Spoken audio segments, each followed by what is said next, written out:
Clinicians are going to be key to making this new system work. We're going to hear now from two clinicians. The first one is on video, Dr. Nigel Lyons, who's the Chief Executive Officer of the Agency for Clinical Innovation, and clearly developing the right models of care to deliver the right services is going to be a key part of this reform initiative. So we'll just go to a video from Nigel.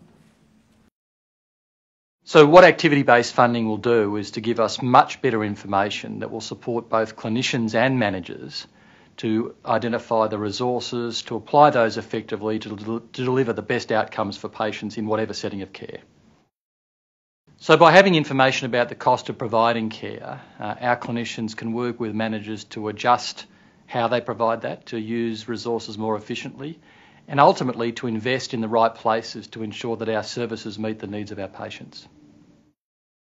So we need to do a lot more about collecting information. I think we have reasonable information around what it costs to provide care in an acute inpatient setting and in an emergency department. But as we move into providing outpatients, subacute and mental health, we all recognise the need to increase and improve our collection of activity and the costs attributed to providing care in those settings.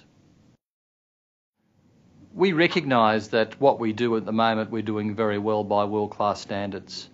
But what this information will enable us to do is to start to think about how we can provide care in different ways and move the system from being focused on inpatients and inpatient care to care in the community, outpatients, in subacute services and mental health. And I think those shifts and that direction is one that we all recognise is important if we're going to manage the demands on the system in the future.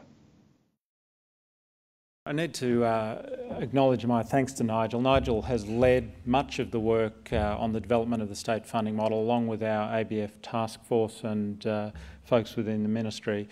Nigel did that role acting as the Deputy Director General in Health for a long period of time prior to my arrival, and I do want to thank Nigel and the team he's led on this work.